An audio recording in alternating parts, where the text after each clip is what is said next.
What's going on, guys? Your boy jonyfraze.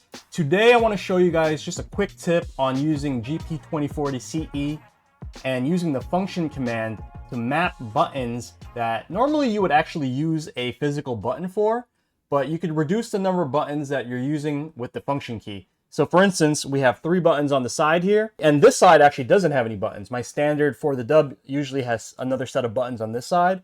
But today we are making a stick that only has 3 buttons on this side, but we're still going to get all the functionality of the other side. So these 3 buttons typically represent home or PS, start or options, or share and select. Okay, but because share isn't really used that often, especially in fighting games, we're going to replace the share button with the function button. And this side usually represented L3 touchpad and R3. However, we are still going to use this function button to cover all those bases. So let's go into the settings and find out how to do that. So we are at the GP2040-CE web configurator. Okay.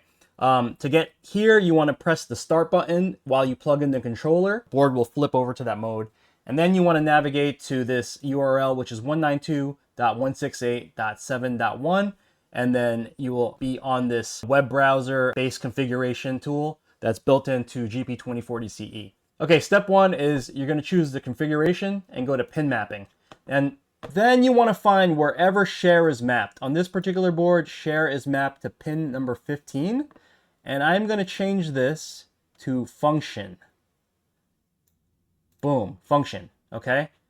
Then I'm gonna hit save, obviously. Okay, once that's saved, you wanna head back over to the settings tab and go to hotkey settings. Now that we have the function key enabled, you can actually turn these switches on. So I'm gonna enable 4 switches and I'm gonna tie these with the direction button. So for instance, if I want to do L3, I'm gonna do function plus left because that kind of makes sense in my mind. And that's going to map to L3. Where is that on the list here? There it is. L3. Okay. So then we will make up touchpad press. Okay. And we will make right function plus right. We will make that R3. And then we will make function plus down share. Oh, share is labeled S1, by the way. That's why I couldn't find it. So if you guys are looking for share from this toggle menu, right now they didn't map it to the PS4 mapping, but it's S1. So right there and then we have all this set up, and obviously you want to hit save. So we are over at the hardwaretester.com/gamepad website. Very awesome tool to check your controller settings. We have this booted up right now into the Xbox controller mode, which is built into GP2040. You can also flip it to PS5 or Switch, for instance. But just to show you guys, we have everything set to the Xbox mode. Okay, so let's test this out.